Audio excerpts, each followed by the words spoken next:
ಹೀಗೆ ವಿನಯ್ ಆತ್ಮಹತ್ಯೆ ಪ್ರಕರಣ ರಾಜಕೀಯ ವಾಗ್ಯುದ್ಧಕ್ಕೂ ಕೂಡ ವೇದಿಕೆ ಮಾಡಿಕೊಟ್ಟಿದೆ. ಮಡಿಕೇರಿಯ ಕುಶಾಲನಗರದಲ್ಲಿ ಬಿಜೆಪಿ ದೊಡ್ಡ ಮಟ್ಟದಲ್ಲಿ ಪ್ರತಿಭಟನೆ ನಡೆಸಿದೆ. ಸರ್ಕಾರದ ವಿರುದ್ಧ ಲೆಫ್ಟ್ ರೈಟ್ ತೆಗೆದುಕೊಳ್ತು. ಕಾಂಗ್ರೆಸ್ ನಾಯಕರುಗಳು ಕೂಡ ಬಿಜೆಪಿ ಧರಣಿಗೆ ಕೌಂಟರ್ ಮೇಲೆ ಕೌಂಟರ್ ಕೊಡ್ತಿದ್ದಾರೆ.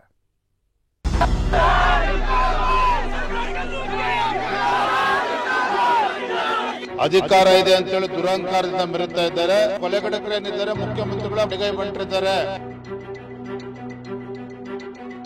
ಬಿಜೆಪಿನವರು ಎಲ್ಲೇ ಸಾವಾದಂದ್ರೆ ಅಲ್ಲಿ ದುಮುಕ್ತಾರೆ ರಾಜಕಾರಣದಲ್ಲಿ. ನಾಚಿಕೆ ಆಗಬೇಕಿತ್ತು ಒಬ್ಬ ಶಾಸಕನಿಗೆ. ಭಾರತೀಯ ಜನತಾ ಪಾರ್ಟಿ ಕಾರ್ಯಕರ್ತ ಆತ್ಮಹತ್ಯೆ ಮಾಡ್ಕೊಳ್ಳೋಕೆ ಇದೇ ಶಾಸಕರು ಹೊಣೆಗಾರರು. ಬಿಜೆಪಿಯವರು ಒಂದು ರೀತಿ ಹತಾಶರಾಗಿಬಿಟ್ಟಿದ್ದಾರೆ. ಎಲ್ಲ ಹೇಳಿಕೆಗಳನ್ನು ಕೊಡ್ತಾರೆ. ಕಾನೂನು ಎಲ್ಲರಿಗೂ ಒಂದೇ, ಏನು ಕ್ರಮ ತಗೊಳ್ಬೇಕು ಅದನ್ನ ಪೊಲೀಸ್ ಇಲಾಖೆಯವರು ತಗೊಳ್ತಾ ಇದ್ದಾರೆ. ಆಕ್ರೋಶ ನ್ಯಾಯಕ್ಕಾಗಿ ರೋಷಾವೇಶ. ವಿನಯ್ ಸೋಮಯ್ಯ ಸಾವಿನ ಕಿಚ್ಚು ಕುಶಾಲನಗರದಲ್ಲಿ ಧಗಧಗ ಅಂದಿದೆ. ಎಫ್ಐಆರ್ನಲ್ಲಿ ಶಾಸಕ ಪೊನ್ನಣ್ಣ ಮಂತರಗೌಡ ಹೆಸರು ಇಲ್ಲದಿರುವುದಕ್ಕೆ ಬಿಜೆಪಿ ಎಂದೂ ಕೂಡ ರೊಚ್ಚಿಗೆದ್ದಿದೆ. ಮಡಿಕೇರಿಗೆ ಬಿಜೆಪಿ ರಾಜ್ಯಾಧ್ಯಕ್ಷ ಬಿವೈ ವಿಜೇಂದ್ರ, ಸಂಸದ ಯದುವೀರ್, ಮಾಜಿ ಸಂಸದ ಪ್ರತಾಪ್ ಸಿಂಹ, ಶಾಸಕ ಶ್ರೀವತ್ಸ ಸೇರಿದ ಹಾಗೆ ಬಿಜೆಪಿಯ ಘಟಾನುಘಟಿಗಳೇ ಸರ್ಕಾರದ ವಿರುದ್ಧ ಸಮರಕ್ಕಿಳಿದಿದ್ರು. ಕುಶಾಲನಗರಕ್ಕೆ ಭೇಟಿ ನೀಡಿದ ವಿಜೇಂದ್ರ, ಪ್ರತಾಪ್ ಸಿಂಹ ಮೊದಲು ವಿನಯ್ ಸೋಮಯ್ಯ ಅಂತಿಮ ದರ್ಶನ ಪಡೆದರು. ಬಳಿಕ ವಿಜೇಂದ್ರ ನೇತೃತ್ವದಲ್ಲಿ ಧರಣಿಗೆ ಸಜ್ಜಾದ ಕೇಸರಿ ಪಡೆ ಡಿವೈಎಸ್ಪಿ ಕಚೇರಿ ಬಳಿ ಜಮಾಯಿಸಿದ್ರು. ಬಿಜೆಪಿ ಕಾರ್ಯಕರ್ತರು ಒಟ್ಟಿಗೆ ಸೇರಿದ ಬಳಿಕ ಎಲ್ಲರೂ ಡಿವೈಎಸ್ಪಿ ಕಚೇರಿ ಮುತ್ತಿಗೆಗೆ ಮುಂದಾದರು. ಈ ವೇಳೆ ದೊಡ್ಡ ಹೈಡ್ರಾಮಾವೇ ನಡೆದು ಹೋಯಿತು.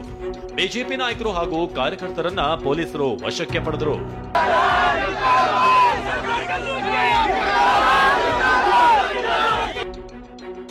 ರಾಜ್ಯದ ಎಲ್ಲಾ ಪೊಲೀಸ್ ಠಾಣೆಗಳು ಕಾಂಗ್ರೆಸ್ ಕಚೇರಿಗಳಾಗಿವೆ. ಪೊಲೀಸರು ಕಾಂಗ್ರೆಸ್ ಕೈಗೊಂಬೆಗಳು ಎಂದು ವಿಜೇಂದ್ರ ಕಿಡಿ. ಧರಣಿ ನಡುವೆ ಮಾತನಾಡಿದ ಬಿಜೆಪಿ ರಾಜ್ಯಾಧ್ಯಕ್ಷ ಬಿವೈ ವಿಜೇಂದ್ರ, ರಾಜ್ಯದ ಎಲ್ಲಾ ಪೊಲೀಸ್ ಠಾಣೆಗಳು ಕೂಡ ಕಾಂಗ್ರೆಸ್ ಕಚೇರಿಗಳಾಗಿವೆ. ಪೊಲೀಸರು ಕಾಂಗ್ರೆಸ್ ಕೈಗೊಂಬೆಗಳಾಗಿದ್ದಾರೆ ಅಂತ ಗುಡುಗಿದ್ರು. ಈ ಸರ್ಕಾರ ಯಾವ ರೀತಿ ಬೇಕಾದ್ರೂ ದಬ್ಬಾಳಿಕೆ ಮಾಡಲಿ, ಒತ್ತಡ ಹಾಕ್ಲಿ, ನಾವು ಮಣಿಯೋ ಪ್ರಶ್ನೆನೇ ಇಲ್ಲ. ವಿನಯ್ ಸೋಮಯ್ಯ ಅವರ ಆತ್ಮಹತ್ಯೆಗೆ ಕಾರಣಕರ್ತ ಆಗಿರ್ತಕ್ಕಂಥ ಶಾಸಕರ ಹೆಸರನ್ನ ಕೈ ಬಿಟ್ಟಿದ್ದಾರೆ. ಇದು ಎಫ್ಐಆರ್ ಸೇರ್ಲೇಬೇಕು. ಪೊಲೀಸರಂತೂ ಕಾಂಗ್ರೆಸ್ಸಿನ ಕೈಬೊಂಬೆ ಅಂತ ವರ್ತನೆ ಮಾಡ್ತಿದ್ದಾರೆ. ಬಹುಶಃ ಕುಶಾಲನಗರ ಅಷ್ಟೇ ಅಲ್ಲ, ರಾಜ್ಯದ ಎಲ್ಲಾ ಪೊಲೀಸ್ ಠಾಣೆಗಳು ಕೂಡ ಕಾಂಗ್ರೆಸ್ ಕಚೇರಿಗಳಂತೆ ಇವತ್ತು ಕೆಲಸ ಮಾಡ್ತಾ ಇದೆ. ಸಾವಿನಲ್ಲೂ ರಾಜಕೀಯ ಮಾಡ್ತಿದ್ದಾರೆ ಅಂತ ಶಾಸಕ ಪೊನ್ನಣ್ಣ ಆರೋಪಿಸಿದ್ರು. ಇದಕ್ಕೆ ತಿರುಗೇಟು ಕೊಟ್ಟ ವಿಜೇಂದ್ರ, ನಿಮ್ಗೆ ನಾಚಿಕೆ ಆಗ್ಬೇಕು ಅಂದ್ರು.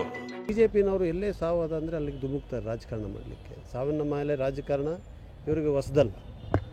ಅದರಿಂದ ಅವರ ನೈತಿಕತೆ ಸಂಪೂರ್ಣವಾಗಿ ಕರ್ನಾಟಕದಲ್ಲಿ ಬಿಜೆಪಿ ಕಳ್ಕೊಂಡಿದೆ. ಅದಕ್ಕೆ ಅವ್ರಿಗೆ ಉತ್ತರ ಕೊಡುವಂಥದ್ದಿಲ್ಲ. ಆ ಪೊನ್ನಣ್ಣನ ಹೇಳಿಕೆ ನಾನು ಗಮನಿಸಿದ್ದೇನೆ. ಸಾವಿನ ಮನೆಯಲ್ಲಿ ಬಿಜೆಪಿ ರಾಜಕಾರಣ ಮಾಡ್ತಾರೆ ಅಂತೇಳಿ ನಾಚಿಕೆ ಆಗಬೇಕಿತ್ತು ಒಬ್ಬ ಶಾಸಕನಿಗೆ. ಮುಖ್ಯಮಂತ್ರಿಗಳ ಕಾನೂನು ಸಚಿವರ ಬಾಯಲ್ಲಿ ಈ ಮಾತುಗಳು ಬರಬಾರ್ದಿತ್ತು. ಪ್ರಾಮಾಣಿಕರಿದ್ದಿದ್ರೆ ನೆನ್ನೆ ಅವನ ಹೆಸರು ಉಲ್ಲೇಖ ಮಾಡಿದಾಗ ತತ್ಕ್ಷಣ ನಾನು ತಯಾರಿದ್ದೇನೆ, ಹಾಕ್ಲಿ ಎಫ್ಐಆರ್ ನನ್ನ ಮೇಲೂ ಹಾಕ್ಲಿ ಅಂತ ಹೇಳಬೇಕಿತ್ತು. ಮಾಜಿ ಸಂಸದ ಪ್ರತಾಪ್ ಸಿಂಹ ಮಾತನಾಡಿ, ಕೊಲೆ ಮಾಡಿಸುವ ಕೆಲಸ ಸಿದ್ದರಾಮಯ್ಯ ಸರ್ಕಾರ ಮಾಡ್ತಿದೆ ಎಂದು ಕೆಂಡಕಾರಿದ್ರು. ಕೊಲೆ ಮಾಡಿಸೋ ಕೆಲಸನ, ಕೊಲೆಗೊಡಕ ಕೆಲಸವನ್ನ ಸಿದ್ದರಾಮಯ್ಯ ಮತ್ತು ಸಿದ್ದರಾಮಯ್ಯ ಸರ್ಕಾರ ಮಾಡ್ತಾ ಇದೆ. ಅವ್ರು ಕೊಲೆ ಮಾಡಿಸ್ಲಿಲ್ಲ ಅಂದ್ರೆ ಇವತ್ತು ಈ ಪರಿಸ್ಥಿತಿ ಯಾಕೆ ಬರ್ತಾ ಇತ್ತು?